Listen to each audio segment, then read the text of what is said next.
Everywhere you turn, there is someone talking about CBD right now. The hard part is when you're looking at the effects of CBD on the body, there's only so much that can really be talked about. You see, there's a lot of censorship because it's so close to cannabis, it's very difficult to talk about CBD. So what I wanted to do in this video is I wanted to break down the science of how it truly works in your body. I want to do this because I feel like there's a lot of misinformation out there. And I also feel like we need to understand that endocannabinoid receptors in our body are a natural thing, and endocannabinoids are a natural thing that are existing in our body. So in this video, what you're going to see is ultimately an overview of what happens inside the body with endocannabinoids, with different adenosine receptors, with different serotonin receptors, glutamate, dopamine, all the things that actually make your body go round when it comes down to endocannabinoids. So first off, what we have to talk about is what exactly is CBD? All right, CBD is the non-psychoactive component of cannabis. Okay, so CBD oil is usually extracted, and it's the component that doesn't have an effect like THC. So it works on different receptors within the body. Most of us know this by now because we see influencers all over the place talking about CBD, and they're all acting like crazy experts. The thing is it goes a lot deeper than the fact that it's just not THC. Okay, there's a lot that goes on in the body. So how exactly do these endocannabinoid receptors work within the body?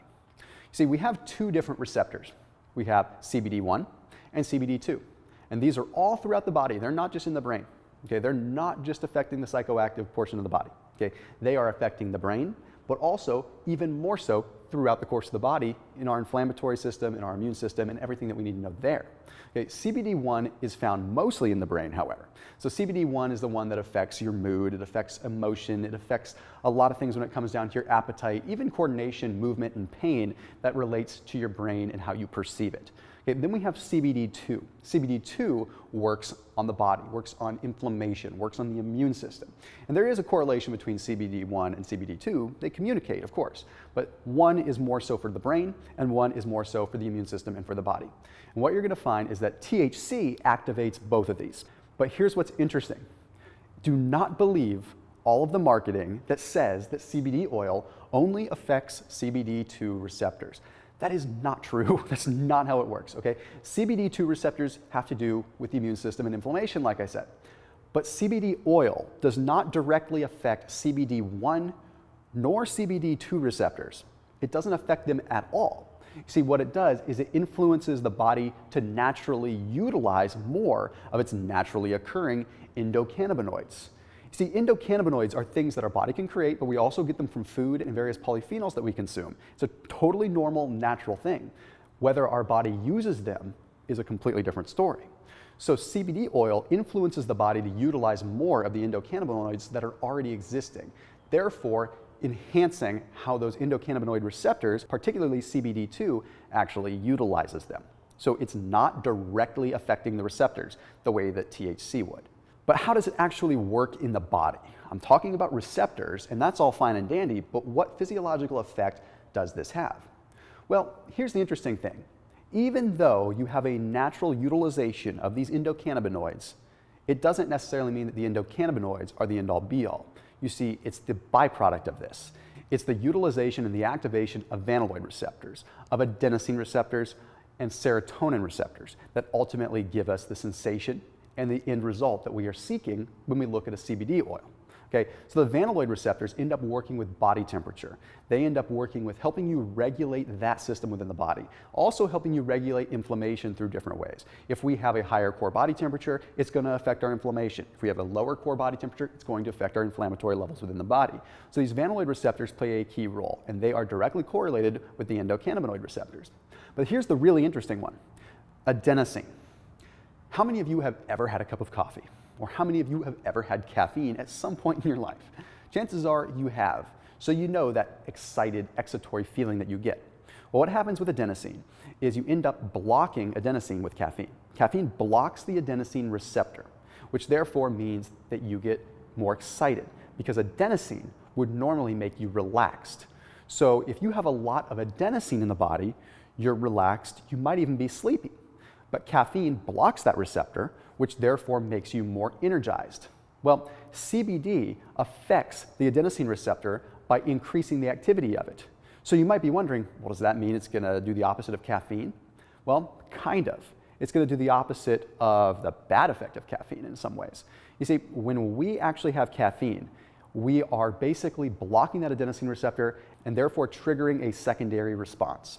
We're triggering a secondary response of excitatory catecholamines. What that means is adrenaline, noradrenaline, epinephrine, all of the catecholamines that cause us to have this heightened sense of awareness and alertness. That is what's giving us the energy. It's not specifically the blocking of adenosine. So when we do allow adenosine, we don't have the opposite of epinephrine or adrenaline. There really isn't an opposite of it. It's either just on or off. You don't go fully polar opposite with it. So basically, you're slowing down the epinephrine, you're slowing down the adrenaline, and allowing your body to relax. So it's not like you're going to have the negative effect where you're super, super sleepy. You're just getting a calming effect, which is why so many people like utilizing CBD oil. They just end up getting confused as to why it's actually doing it. Then we have to talk about dopamine receptors. Dopamine's a simple one. Dopamine is the reward system within the brain. So by activating dopamine, it ends up allowing us to feel better all the time. But it allows us to naturally utilize dopamine. We're not taking exogenous dopamine. We're not taking drugs. We're not taking recreational drugs, things that are actually causing us to have more dopamine.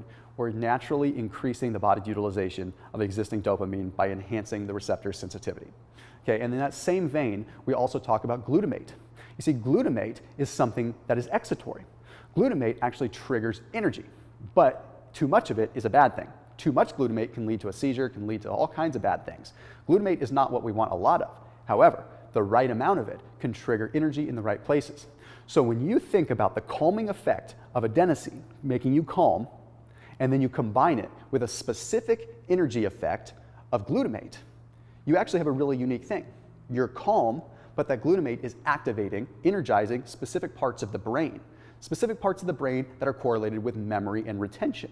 So thereby, you can have the right energy in the brain, stimulating creative process, all while feeling calm. So feeling calm, relaxed, anti-inflamed, yet still awake in terms of your brain. So very, very powerful when it comes to that. Then, of course, we look at the serotonin receptors. Okay, what ends up happening is CBD activates something known as 5-HT1A. 5-HT1A acts in a very similar way as an SSRI, a serotonin reuptake inhibitor. It allows our body to create more serotonin and utilize it more efficiently. Okay, so that's going to help you feel good. Serotonin is just a feel-good neurotransmitter in the first place. And lastly, cancer. I want to talk about this in a little bit more depth in another video in the future, but basically we have specific signals that happen in the body when it comes down to cancer. Specifically, I'm talking about GPR55. In this case, GPR55 is something that triggers minerals and vitamins to be retrieved from the bones to ultimately feed cancer.